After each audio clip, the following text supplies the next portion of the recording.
geolocating the individual, not just the content. So Latitude and Fire Eagle both offer services whereby you can share your location with other people, and they also provide a network to restrict who can access that location in what detail. I might be happy to say to anyone, oh, I'm in Leicester, but I may want to say I'm sitting in this building.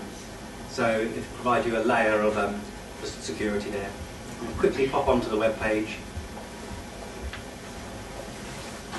So see where your friends are right now, and that's the typical sort of Latitude interface. My mobile device can report my location, and it can tell people who I want to tell where I am. You can imagine your social network being represented in this way. I think one of the big issues with social networks is creating, is creating the different layers of information that you want to give to people. Your family, it's just a bit sort of much. I mean, you know, if I've got a mobile device and then somebody knows exactly where I am at every moment of the day, I'm going to feel quite intimidated. Well, but there might also be opportunities where that is very useful. If you use an alibi. If you want to, I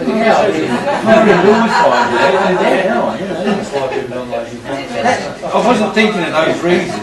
Well, I think what we need to, I would agree. You know, it seems well not to do that, but social networking in general is about sharing information about yourself, and some of the information that we put out is quite personal, and it's useful doing that because friends get to know about what we're doing and so on.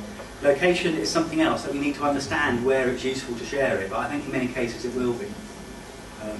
But maybe we can open that up to discussion. But obviously there will be some sort of security element to it. You can turn it off, can't you? That's right. You give out the information you want to give out, And Fire Eagle works in a similar way. So, what I'm particularly interested in myself in research is getting people to map their own environment. So I call it social mapping, and I sort of define this as being using social media to represent the world as you and your community see it. So the idea being that how we, as individuals and as a group, see our environment is different to every other group. The things that are important to me about moving around Leicester as a cyclist, for example, are where the cycle lanes are. A driver sees something different. I'm interested in music and arts events, so I want to have those sorts of things illustrated around me. Some other people might be interested in where to get good shoes and things like that. So how you see your environment and your community sees it is probably unique to you. Now, we've been developing some of these technologies, C-Social and Media Mapper, which allow you to start mapping your environment based on your social media, and I'm quickly going to show you some of this. And again, this might be something of interest to you. This technology we've developed, we make it fairly open to use. Pinapstra is a music community that we've been running for a number of years, and it also provides a very useful test bed for some of my social media ideas. We do a lot of what we call aggregation of content around this. We have 1,200 members. A good number of those use social media. So this community goes off and collects their social media on regular intervals and displays it in one place. So, for example, all of the members' tweets are collected and displayed in one place. So you don't necessarily have to follow each individual user, you can follow the community. And every time a new person joins the community, their tweets become part of this list and so on. But also allowing the community to start mapping the things that matter to it. Now, if you're in a band, one of the most important things that matters to you are venues to play music. You want to know policies of these venues, how accessible they are in various ways. So what we do here is when people put venues into the system, we encourage them to map them as well. So they put a geolocation in, and using Google technologies and standard ways of representing location, storing location, we get here. Here's a nice interactive map of Leicester, and in particular where all the venues are. Now the reason I call this a social map is because this isn't a map that's being generated according to any particular vested interest. It's not a map of the pubs run by Everard or anything like that.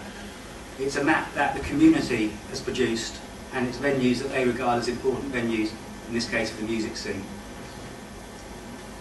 Now of course you can imagine this technology has been used in a whole range of different ways. Taking my skateboarder example, what I'd probably want to do here would be I'd want to identify position places around Leicester where it's great to go skateboarding.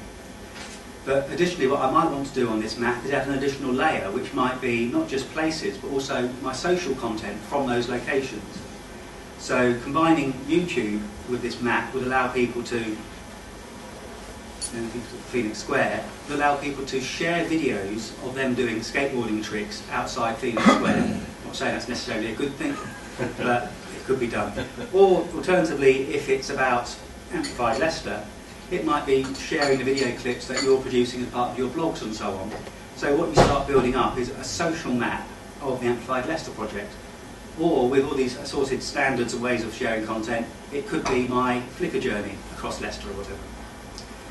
So social mapping, the idea is that you bring your social media into a mapping environment, and then potentially on top of that you can track your location as well. So this map might show me where all the members of Amplified Leicester are by using some sort of fire eagle.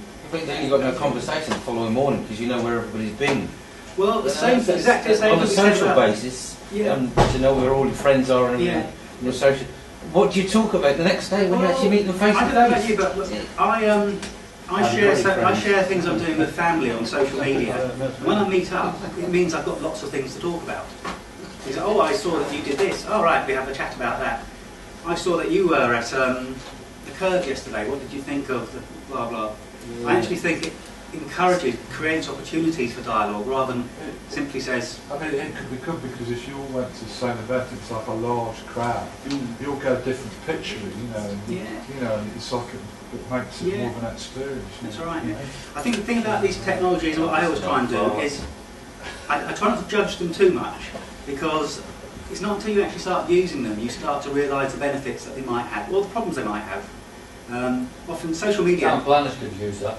Yeah. Because I'm over know where where people actually actually Martin, I know Sue's going to stop you. Can you just, because you work with Martin, don't you? Yeah. You said. Martin explained to us a few weeks ago here about this mapping project he did where he put geotags and video cameras on bicycles. That's right, yeah. Can you tell everyone in brief about that? Okay, that was a creative project which Martin Reiser, that professor I work with, has been funded to do, and he's been producing maps and trails of cyclists around Leicester. So you produce the trails and display those trails on maps, but then you can add media and content to that map as well. So what you end up building up over time is a map, literally, the trails around Leicester from a cyclist perspective. And it can be anonymous. It doesn't have to say this particular cyclist went on this route and this is what they photographed. So you can anonymise it. But what it does is it builds up a view of the city from a different perspective. And I'm right in saying that he's still looking for participants. Oh yes, if you're interested in having a GPS on your wrist and a digital camera, get involved with that one. What I'm going to finish with, I'm almost there, is I talked about some enabling technologies in the world as it stands. I think it's worth looking at where we're going to, and there's this whole concept of augmented reality, which is one of those horrible, rather academic terms. But really it's about the seamless combination of digital content and the real world.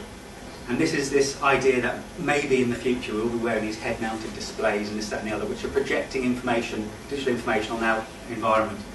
I'm not sure if we will be wearing those sorts of displays, but I know that somewhere in this technology there is something very important. So I'm very quickly going to show you some examples of that. And I have some videos. Oh, didn't Windows open?